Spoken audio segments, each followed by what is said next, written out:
kisah yang bertutur tentang semangat kesatria, kesetiaan, nafsu angkara, politik dan kisah asmara. Sebuah karya Estijab dengan latar belakang runtuhnya kerajaan Singasari dan berdirinya kerajaan Majapahit. Tutur Tinular.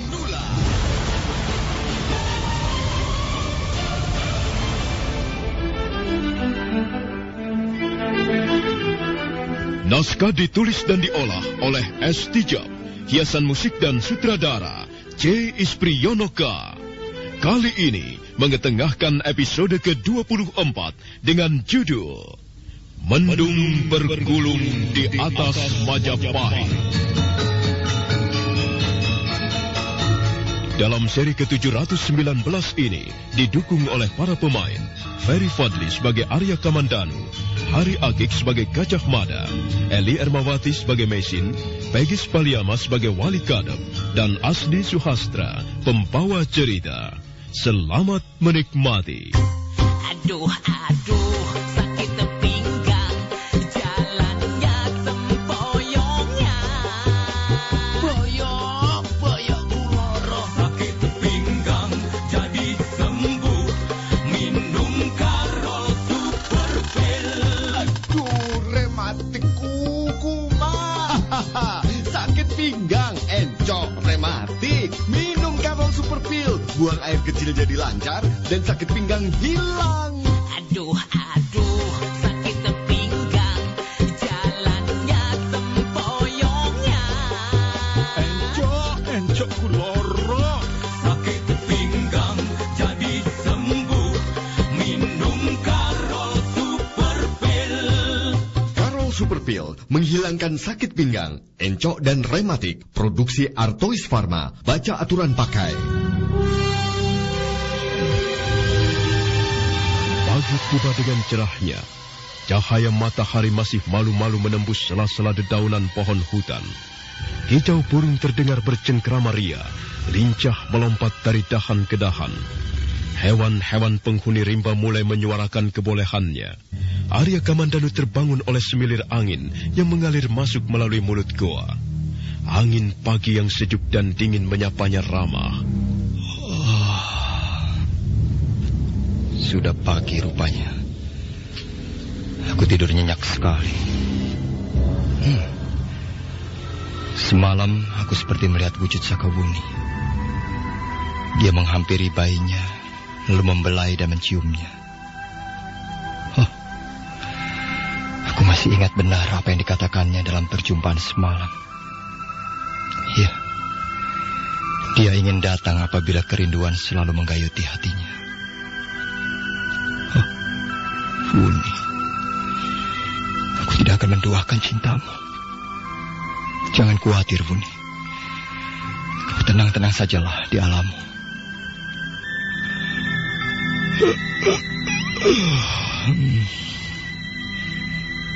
Perjalananku masih cukup jauh. Sesudah makan dengan bekal yang kubawa dari Majapahit, aku harus segera meneruskan perjalananku. Ya. Aku tak boleh main-main dengan waktu. Aku harus secepatnya tiba di Gunung Arjuna. Kasihan kau, nak. Seharusnya belum saatnya kau kubawa berjalan-jalan sejauh ini. Arya Kamandanu menatap wajah putranya dengan penuh kasih. Ada rasa iba mengalir dalam dadanya. Betapa tidak? Sebetulnya bayi sekecil itu masih berada dalam dekapan hangat dada ibunya. Tapi sekarang, dia justru ikut berpetualang dengan ayahnya. Arya Kamandanu lalu membuka bekal bawaannya. Dia makan pagi untuk sekedar sarapan. Setelah makan secukupnya, dikemasi barang-barangnya, lalu mulai melanjutkan perjalanan. Bayinya didekap erat-erat.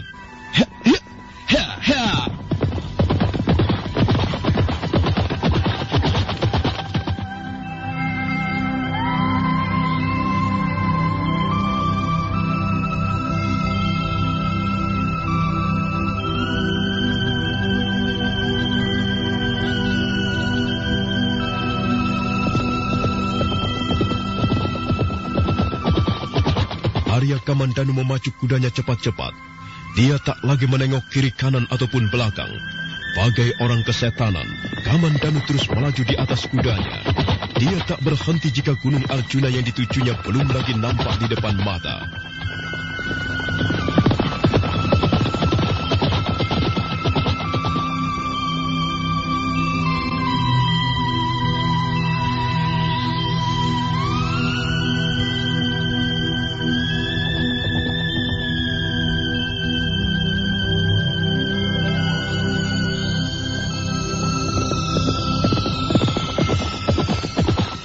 Kamandanu semakin bersemangat melarikan kudanya.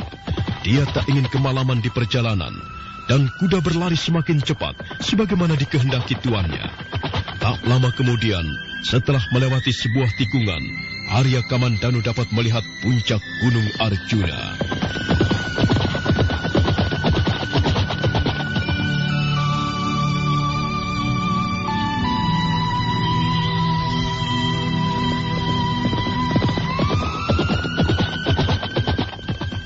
Begitu puncak Gunung Arjuna terlihat di depan mata, Arya Kamandanu semakin bersemangat. Dia pacu kudanya lebih cepat lagi. Akhirnya sampailah dia ke tempat yang dituju. Tapi Kamandanu tetap melarikan kuda itu dengan kencang. Hingga di suatu lereng, Arya Kamandanu lengah. Entah apa sebabnya, tiba-tiba bayi yang berada dalam dekapannya lepas dan lolos terjatuh. Hah, anakku!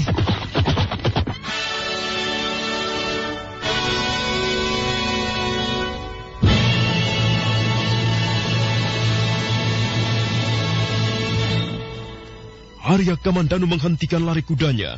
Dia melompat turun dari kuda. Kakinya segera berlari menuruni tebing di lereng Gunung Arjuna. Dia berlari tak sabaran. Hatinya berdegup was-was. Bayi itu terjatuh masuk ke dalam jurang yang dalam. Kamandanu bagaikan orang kesetanan lari menuruni lereng jurang itu. Dan setibanya di dasar jurang, Arya Kamandanu terkejut. Bayinya berada dalam pangkuan seorang lelaki bertubuh tegap dan berwibawa. Hah, anakku!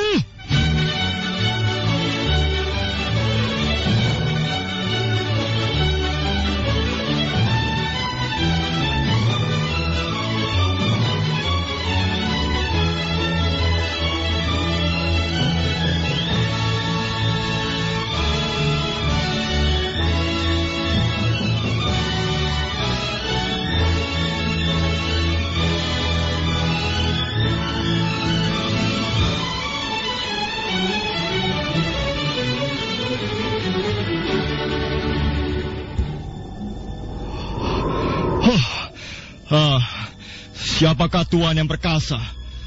Bolehkah saya mengambil kembali bayi itu? Itu anak saya. Tadi ketika melewati jalan setapak di atas jurang ini, bayi itu terlepas. Sebelumnya saya menghaturkan terima kasih.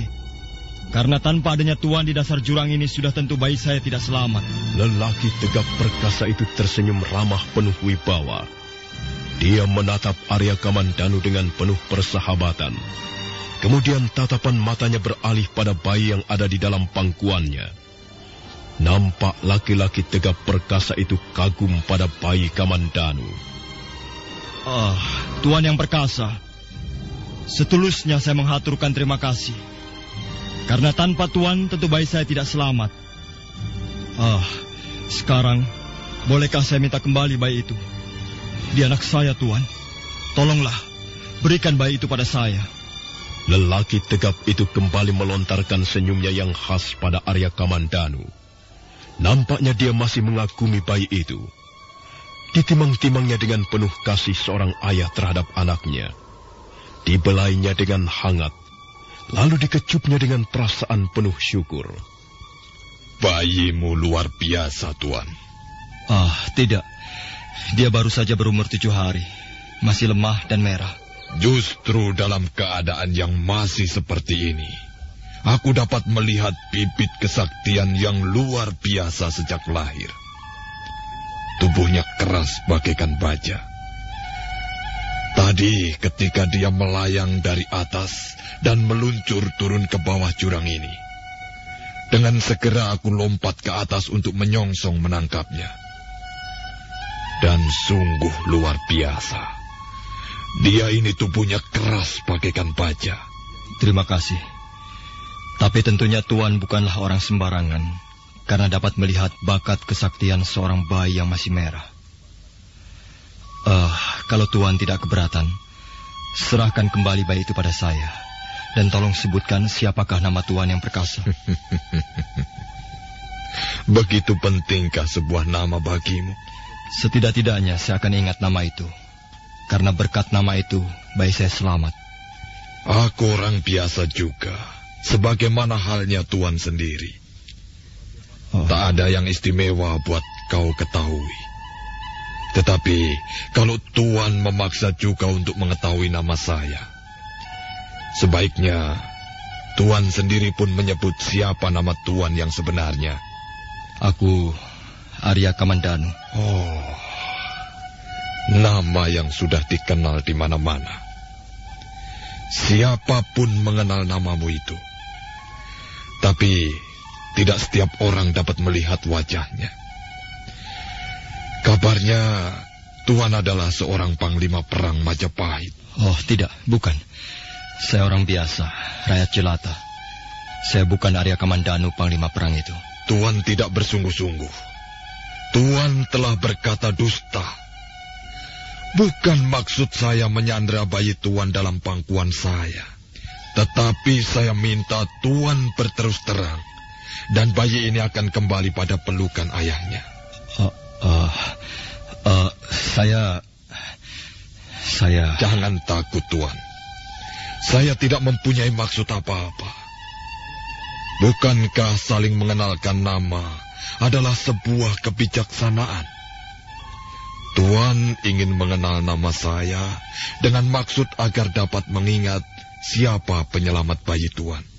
Nah, sebaliknya, saya ingin mengenal nama Tuan agar kelak saya dapat mengingat nama ayah dari bayi yang pernah saya selamatkan. Oh, iya. Iya.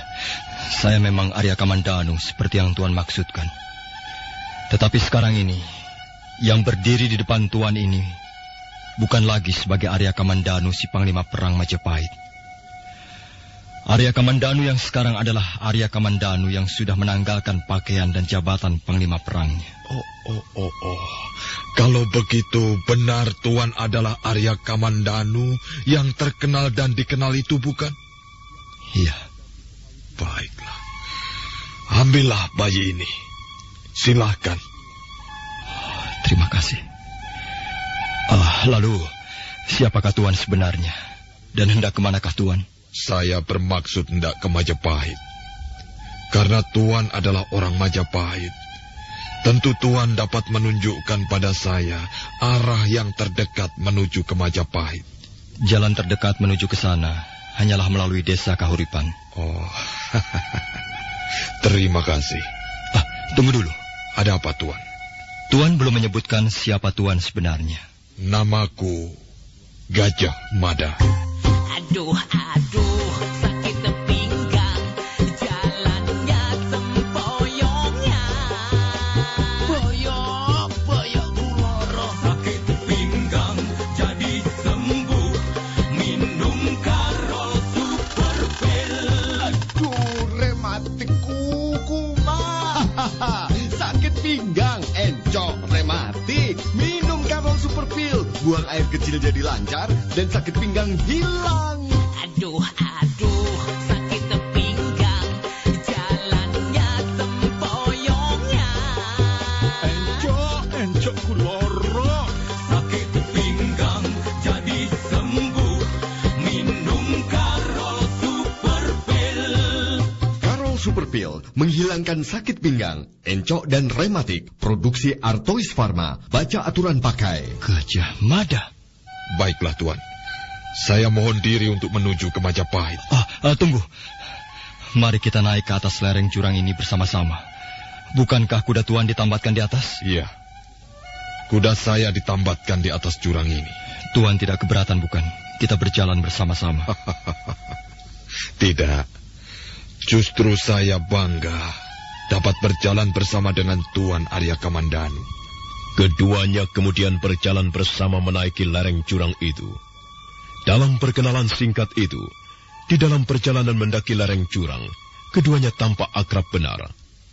Arya Kamandanu mengisahkan tentang Majapahit yang dulu dengan Majapahit yang sekarang. Dia pun memberitahu bahwa Majapahit tidak lagi diperintah oleh Gusti Prabu Sangkramawijaya, melainkan telah digantikan oleh putranya, Pangeran Jayanegara. Gusti Prabu Kertarajasa Jayawardana telah mangkat. Mendengar penuturan kisah itu, Gajah Mada merasa senang karena mengetahui perkembangan tentang tempat yang sedang ditujunya.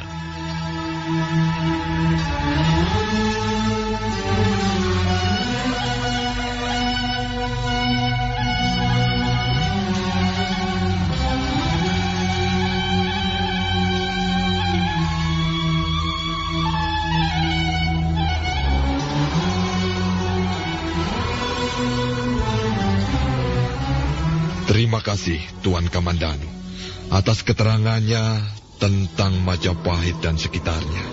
Saya pun mengucapkan terima kasih pada Tuan Gajah Mada. Karena tanpa Tuan, anak saya entah bagaimana nasibnya.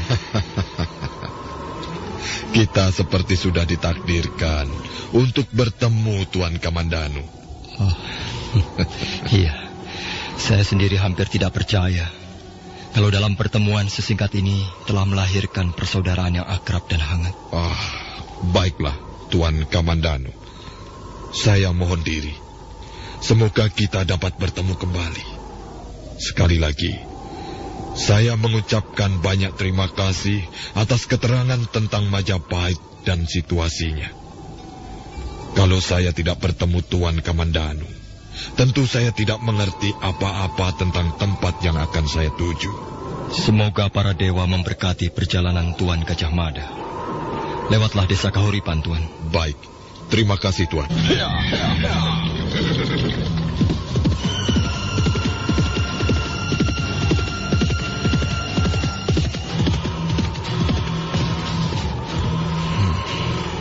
Tuan Gajah Mada. Tuan berbawanya besar sekali. Ada sesuatu yang memancar pada wajah Tuan. Ada kekuatan yang tersimpan di balik pribadi Tuan. Semoga saja dengan kehadiran Tuan Gajah Mada, Majapahit akan mengalami masa kejayaan yang paling luhur di bumi Nuswantara ini. Semoga saja Tuan adalah orang yang dikirim para dewa untuk membenahi Majapahit.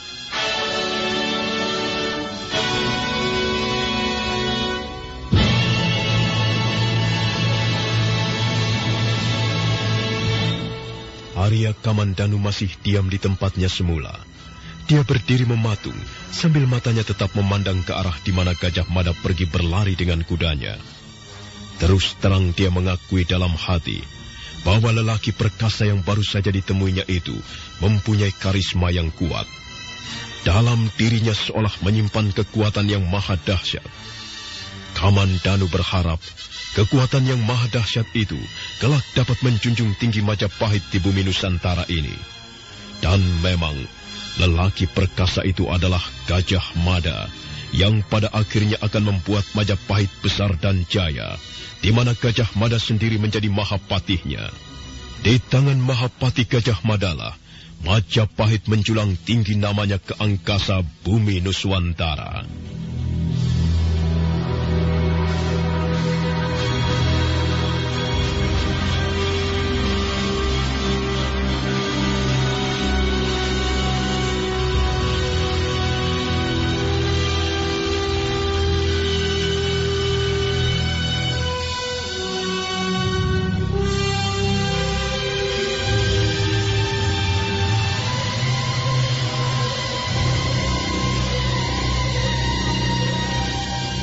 Kita tinggalkan Arya Kamandanu yang masih terkesima oleh pertemuannya dengan Gajah Mada, lelaki perkasa yang penuh perbawa dan karisma, di mana kelak lelaki itu akan menjadi Mahapatih Gajah Mada dan membawa Majapahit ke tingkat yang paling luhur. Kini kita ikuti perjalanan Maisin yang hendak pulang ke desa Pasuruhan 1.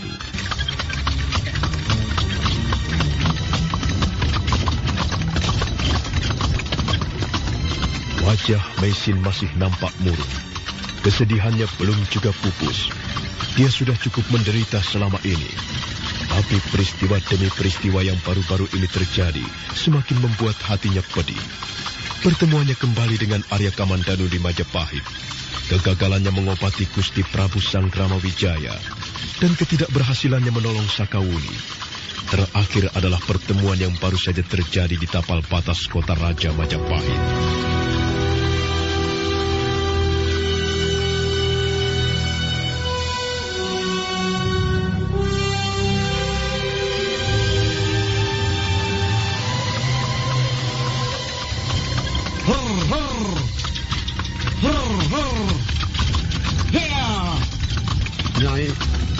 Nyai Paricara masih belum bisa melupakan kejadian di tapal batas kota Raja Majapahit. Entahlah, Bapak Wali Kadep. Sudahlah Nyai. Kalau terus saja dipikirkan, tidak akan ada habisnya. Ingat kesehatan Nyai sendiri. Kalau Nyai sakit, bagaimana bisa menolong orang? Aku tahu, Bapak Wali Kadep. Tapi susah sekali menghilangkan pikiran-pikiran yang sudah sangat merasuk ke dalam diri kita. Hea. Hidup ini kan apa adanya, Nyai. Kalau adanya begitu, ya begitulah. Buat apa dipikirkan lagi? Kecuali memang kita mampu dan memungkinkan untuk merubahnya. Bapak Wali Kadep benar. Manusia memang tidak perlu neko-neko. Apa adanya, itulah yang bijaksana. Tapi kejadian-kejadian yang belakangan ini kita alami sangat memukul diriku. Saya bisa merasakan apa yang Nyai rasakan seandainya saya menjadi Nyai. Memang, kegagalan itu sangat menyakitkan. Contohnya saja, kegagalan saya untuk mendapatkan daun seligi putih. Wah, saya benar-benar ingin bunuh diri saja rasanya. Iya,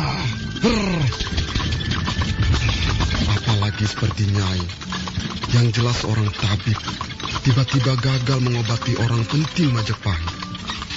Tapi sudahlah Nyai, kita pasrah saja pada para dewa. Bapak Wali Kadep. Ya Nyai. Nampaknya langit di sebelah sana mendung benar. Jangan-jangan kita bakal kehujanan. Benar Nyai, mendung itu tebal sekali dan bergulung-gulung. Tapi atap penutup kereta ini cukup untuk berlindung, Nyai. Sudah lama tidak turun hujan. Mungkin hujan yang akan datang ini cukup besar, Bapak Wali Kadep. Wah, kalau hujannya besar, saya kira atap kereta ini kurang dapat melindungi badan kita seluruhnya, Nyai. Iya, sudahlah. Tidak apa-apa. Kita memang kadang tidak mengerti. Dikasih hujan, takut. Tidak hujan, mengeluh. Kita terus saja ke Pasuruan 1, Nyai. Iya, tidak perlu mampir-mampir ke desa lain. Kecuali memang ada yang benar-benar membutuhkan pertolongan. Baik, Nyai. Hiya! Hiya!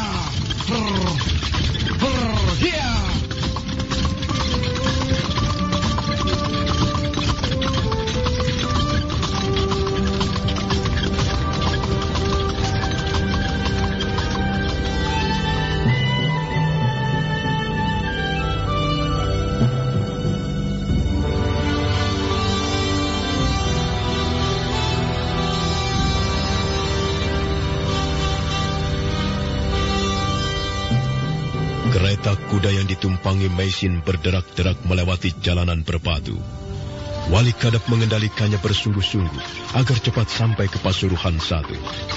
Sementara itu, di lereng Gunung Arjuna, nampak Kamandanu masih terkesima oleh pertemuannya dengan lelaki perkasa bernama Gajah Mada. Aduh, sakit pinggang, jalannya sempoyongan. Boyok kuloro. Sakit pinggang jadi sembuh, minum Karo Super Pil. Aduh, rematik kuku mah. Sakit pinggang, encok, rematik. Minum Karol Super Pil. Buang air kecil jadi lancar dan sakit pinggang hilang. Aduh, sakit pinggang, jalannya sempoyongan. Encok kuloro. Sakit pinggang jadi sembuh, minum Karo Super Pil. Super Pill menghilangkan sakit pinggang, encok dan rematik. Produksi Artois Pharma. Baca atau Meisin tengah menuju kembali ke desa Pasuruhan 1 untuk pulang ke tempat tinggalnya. Sementara itu hatinya masih mengenang perjumpaan yang terakhir dengan Kamandanu di tapal batas kota Raja Majapahit. Dia pun masih merasa terpukul dengan kegagalannya mengobati Sakawuni dan Gusti Prabu. Sementara itu, di kaki Gunung Arjuna, nampak Arya Kamandanu tengah mengagumi lelaki perkasa yang bernama Gajah Mada yang baru saja ditemuinya. Dia kagum sekaligus berharap agar kelak Majapahit dapat diangkat kemegahannya oleh lelaki perkasa itu. Gajah Mada. Semoga Tuan dapat mengangkat Majapahit ke jenjang yang lebih tinggi dan luhur kelak. Saya berharap pada Tuan. Dan semoga kedatangan Tuan ke Majapahit adalah berkat utusan para dewa.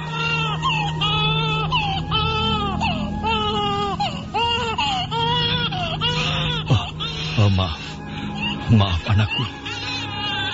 Ayah baru saja terkesima oleh penampilan lelaki perkasa yang menolongmu. Cukup sayang. Ini, minumlah air gula aren yang ayah bawa dari Majapahit. Ayo, minumlah. Cuk. Berbahagialah kau, nak. Karena kau ditolong oleh seorang lelaki yang ayah kagumi. Dan nampaknya lelaki itu kelak akan menggores sejarah bagi Majapahit yang kita cintai. Nah, kau sudah diam. Sekarang mari kita lanjutkan perjalanan kita menaiki puncak Gunung Arjuna ini. Arya Kamandanu kembali meneruskan perjalanannya menaiki Gunung Arjuna. Anaknya didekap lebih kuat dan diikat dengan sebuah kain selendang karena khawatir akan jatuh lagi. Dia terus melangkah dan berjalan mendaki.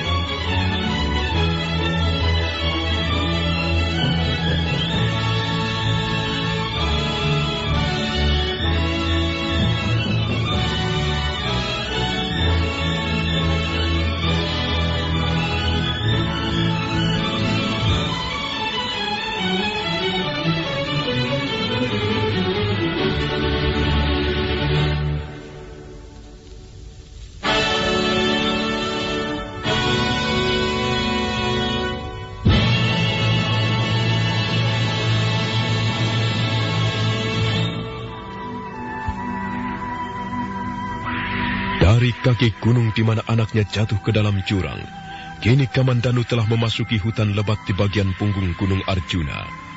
Langkahnya tak jua henti, terus menanjak dan mendaki. Hingga di sebuah gua kecil yang gelap, Arya Kamandanu menghentikan langkahnya sejenak. Dia meneliti gua di depannya. Nampaknya ada sesuatu yang menarik pada gua itu. Setelah yakin benar, barulah dia meletakkan anaknya pada dahan pohon bercabang dengan selendang sebagai ayunan tempat tidur anaknya. Kurasa gua ini cukup aman untuk tempat persembunyian pedang naga puspaku. Rasanya tak mungkin akan ada orang masuk ke dalam gua kecil ini. Gua ini tak menarik perhatian orang untuk tempat tinggal atau berteduh. Untuk memasuki mulut gua saja, orang harus menunduk karena rendahnya langit-langit gua. Ya, memang tempat yang aman untuk persembunyian pedang naga puspa ini.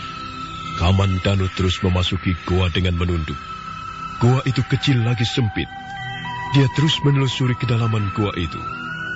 Sesampainya di ujung gua, di tempat yang paling terdalam, Kamandanu menghentikan langkahnya. Diraba-rabanya dinding gua yang paling keras. Sesudah ditemukannya dinding batu karang yang paling keras, barulah Arya Kamandanu meloloskan pedang naga puspanya.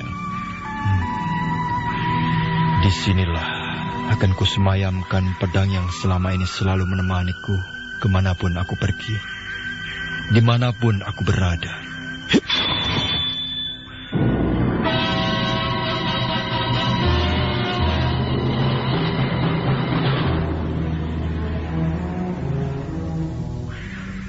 Pedang naga puspa dicabut. Kini pedang itu sudah lepas dari warangkanya. Sinar dari pamor pedang itu berdenyar kebiruan, menerangi ruangan goa. Terang benderang.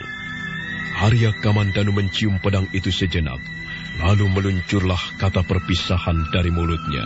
Sahabatku, engkaulah yang selalu menemaniku, kemanapun aku pergi, dimanapun aku berada. Engkau tak pernah lepas dari tanganku. Engkau tak pernah lupa di pinggangku. Hari ini, terpaksa kita berpisah. Hari ini terakhir engkau berada di tanganku. Tinggallah di sini untuk selama-lamanya.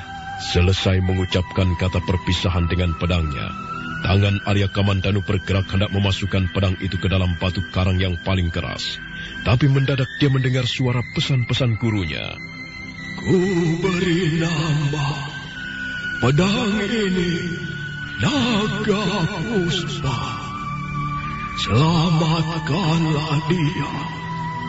Jangan sampai jatuh ke tangan pendekar berwatak jahat.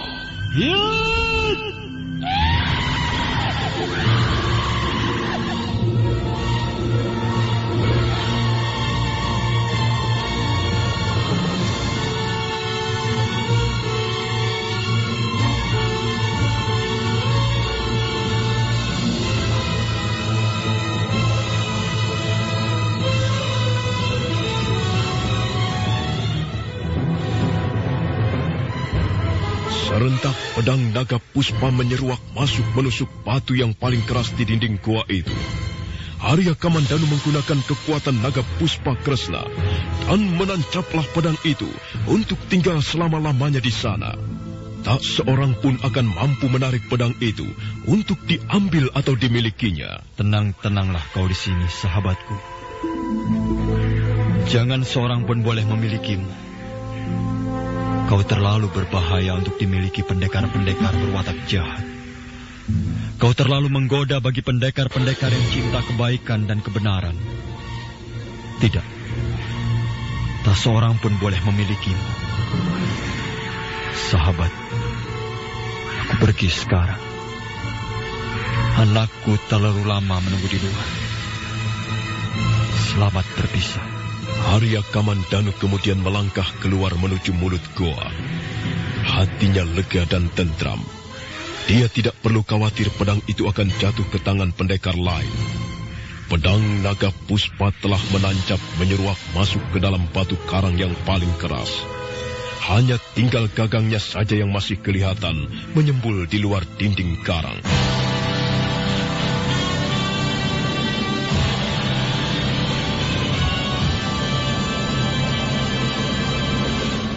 Arya Kamandanu tiba kembali di luar gua. Dia segera mendapatkan anaknya masih tertidur di ayunan selendang yang dibuatnya pada sebuah dahan pohon bercabang. Diamatinya wajah anaknya, diciumnya keningnya, lalu pipi kiri dan kanan. Kamandanu tersenyum bangga pada anaknya. Oh, anakku, kaulah satu-satunya anakku dari rahim ibumu Sakawuni. Kelak kau harus menjadi orang berguna bagi masyarakat banyak. Kau harus merubah kegelapan menjadi terang, ketidakbenaran menjadi benar, keburukan menjadi kebaikan, ketidakpastian menjadi keyakinan. Bayimu sungguh luar biasa. Dia memiliki bakat kesaktian yang tak ada tandingnya. Dan tubuhnya keras bagaikan baja. Bayimu telah memiliki bakat kesaktian sejak lahir. Jagalah dia baik-baik. Rawatlah sebagaimana mestinya. Kamandanu terperangah. Kata-kata dari Gajah Mada, lelaki tegap perkasa yang dikaguminya itu, masih terngiang-ngiang terus di telinganya. Apakah benar anaknya memiliki bakat kesaktian luar biasa yang dibawanya sejak lahir? Antara percaya dan tidak, Arya Kamandanu masih mendengar ucapan itu di telinganya. Baiklah anakku. Mari kita lanjutkan perjalanan kita mendaki puncak gunung ini. Aku akan mengasuhmu di sana.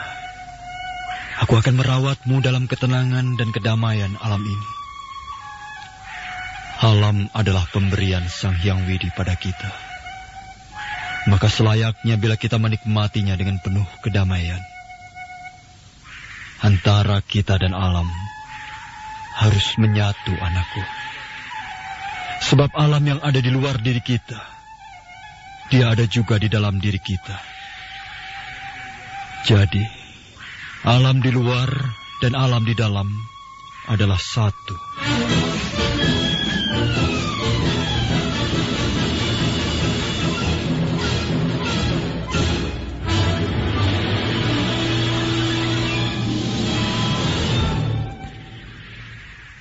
Arya Kamandanu dan bayinya terus mendaki puncak Arjuna, seolah tak ada lelah sedikit pun pada dirinya. Dia terus bersemangat mendaki puncak. Dia mendambakan hidup damai di sana, penuh ketenangan dan ketentraman, dekat pada Sang Pencipta dan ciptaannya. Anakku, di puncak sana nanti akan ada kedamaian dan ketentraman, ketenangan dan keindahan. Tak ada lagi kebisingan, tak ada lagi kemunafikan, tak ada kesombongan dan kecongkakan. Di sana nanti akan jauh dari segala macam fitnah yang kecil, penderitaan yang pedih dan nyeri. Sudah tidak sabar lagi rupanya. Baiklah. Mari kita teruskan langkah kita. Tadi ayah cuma ingin menarik nafas sejenak. Tapi rupanya kau sudah mulai belajar tidak sabaran untuk menikmati keindahan dan kedamaian. Ayo kita lanjutkan, anakku. Tetapi kau harus diam, ya? Jangan belajar cengeng. Nah, begitu kan lebih baik. Lakukanlah segala sesuatu itu dengan baik dan tanpa suara. Aduh, sakit pinggang, jalannya sempoyongnya. Boyok kuloro. Sakit pinggang jadi sembuh, minum Karol Super Pil. Aduh, rematik kuku mah. Sakit pinggang, encok, rematik. Minum Karol Super Pil. Buang air kecil jadi lancar dan sakit pinggang hilang. Aduh, sakit pinggang, jalannya sempoyongnya. Encok kuloro. Sakit pinggang jadi sembuh, minum Karol Super Pil. Karol Super Pil menghilangkan sakit pinggang, encok dan rematik. Produksi Artois Pharma. Baca aturan pakai.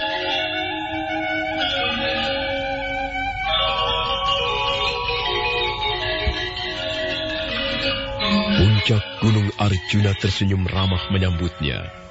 Sinar lembayung sutra menyapanya.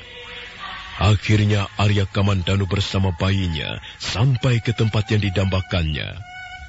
Kamandanu menarik nafas lega. Bayinya menggeliat manja. Tak lama kemudian kabut pun datang. Saling berkejaran, saling mendahului. Puncak Gunung Arjuna diliputi kabut.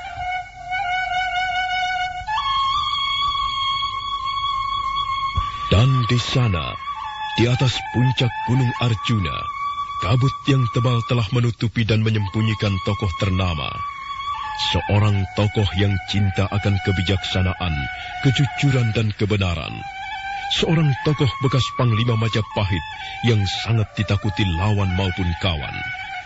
Sejak itu namanya tak lagi disebut-sebut orang. Tapi setidak-tidaknya, nama Arya Kamandanu telah terlanjur lekat dan dekat di hati masyarakat. Nama itu akan selalu diingat dan dikenang oleh siapa saja yang pernah mengaguminya. Entah mengaguminya sebagai tokoh, pendekar, panglima perang, atau juga sebagai manusia biasa yang tak luput dari kelemahan dan mempunyai banyak kekurangan.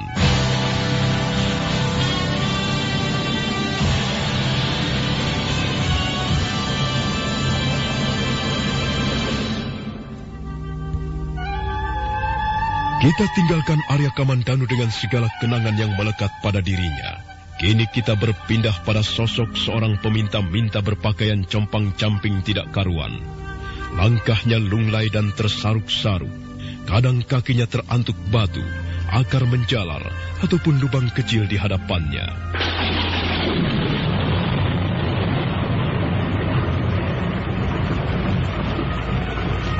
Lelaki itu bertubuh kurus tinggi, alis matanya tebal, bibirnya tipis, dan tangannya semper sebelah. Rambutnya panjang tergerai sampai ke pundak. Dia nampak seperti menahan dingin. Perutnya lapar. Dewa, Ara Dewa, mengapa derita ini begitu panjang harus kulalui? Mengapa tidak kau cabut saja nyawaku? Kirimkanlah iblis perkasa untuk membunuhku. Jangan kau siksa aku seperti ini. Perutku lapar sekali. Lapar. Sejak pagi tadi, tidak sebutir pun nasi masuk ke dalam perutku. Aku lapar. Lapar. Di mana aku sekarang ini? Sudah sampai di manakah aku? Mengapa tidak seorang pun dapat kutemui di tengah perjalanan ini? Aku lapar. Aku kedinginan. Di mana ada tempat buat berteduh? Memang benar. Lelaki itu adalah Arya Dwi Pangga. Langkahnya menyusuri jalan-jalan dari desa ke desa, dari satu tempat ke tempat lain, membuat dirinya tak ubah seperti pengemis jalanan. Dia makan mengharapkan dari belas kasihan orang. Dia minum mengharapkan adanya sungai atau kali. Dan yang paling menyedihkan adalah pertemuannya dengan Ayuandira yang berjalan hanya sesaat saja. Para dewa, di saat aku bahagia, mengapa hanya sesaat saja kebahagiaan itu?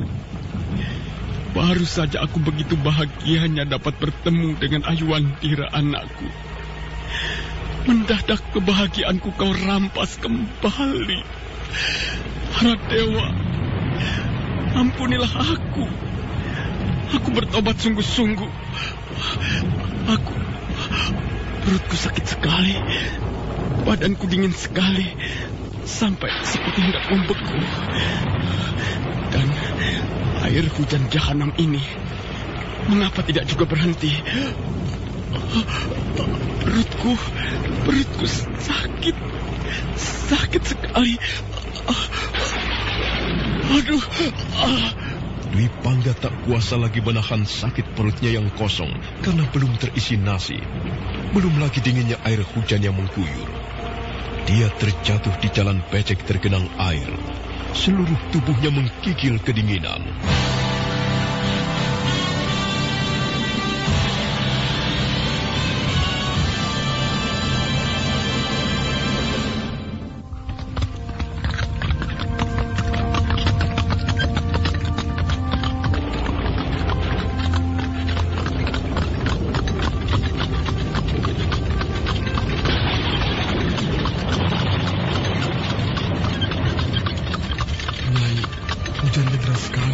Mudah-mudahan tidak sampai sepanjang jalan kita kehujanan begini. Atap tenda kereta ini tidak bisa digunakan tempat berlindungnya. Pastilah tubuh Nyai sebagian basah. Tidak apa, Bapak Wali Kadep. Hanya sedikit kok. Biarpun sedikit, Nyai. Tapi kalau terus-menerus kehujanan seperti ini, pasti sebelum sampai ke Pasuruan 1, kita akan basah kuyup, Nyai. Tidak apa-apa. Cepatlah, kau pacu kuda itu, supaya kita bisa lekas sampai di Pasuruan 1. Saya tidak berani cepat-cepat, Nyai, karena jalanan hampir semuanya tergenang air. Kalau ada lubang, kita tidak bisa melihatnya, Nyai. Kalau begitu, berhati-hatilah, Bapak Wali Kadep. Baik, Nyai. Alon-alon, waton kelakon. Iya, iya.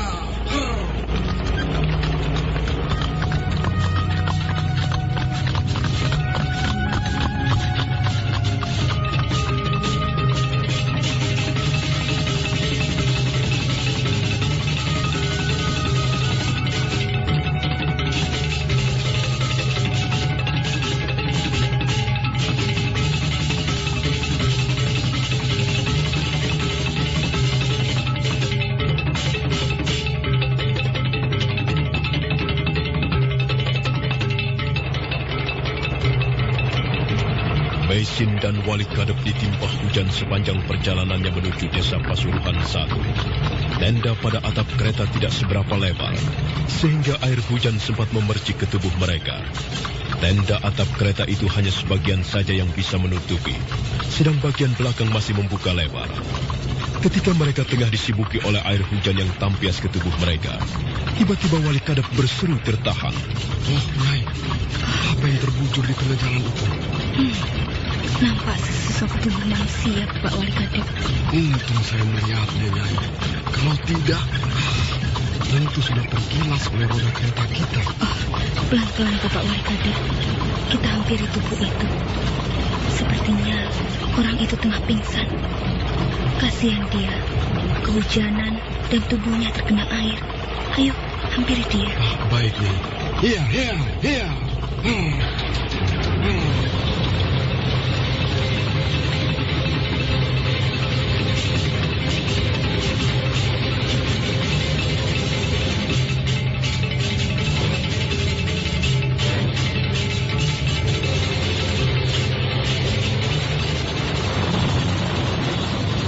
Kasihan orang ini. Mengapa sampai pingsan di tengah jalan begini? Ayo, Bapak Wali Kadep, kita angkat orang ini ke atas kereta. Baik, Nyai. Baik, mari kita angkat. Dia pasti butuh pertolongan. Di bawah siraman hujan, Maisin dan Wali Kadep mengangkat tubuh itu naik ke atas keretanya. Setelah itu mereka mengikat tubuh itu erat-erat agar tidak jatuh melorot ke bawah. Begitu mereka menyelesaikan pekerjaannya, lalu perjalanan pun dilanjutkan kembali.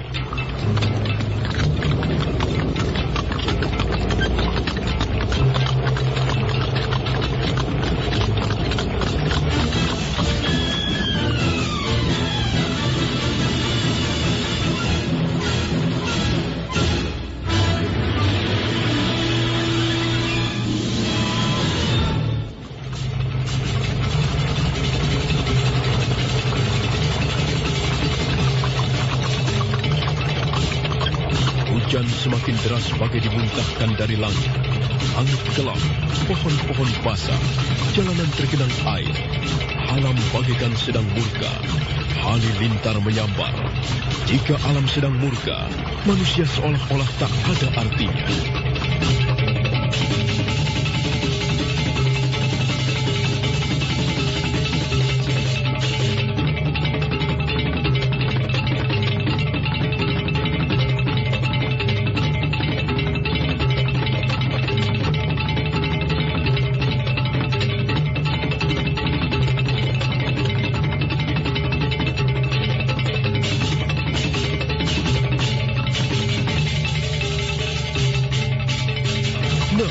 Saudara pendengar, bagaimanakah kisah selanjutnya? Silakan menunggu lanjutan Tutur Tinular dalam kisah Mahkota Mayangkara. Sampai jumpa.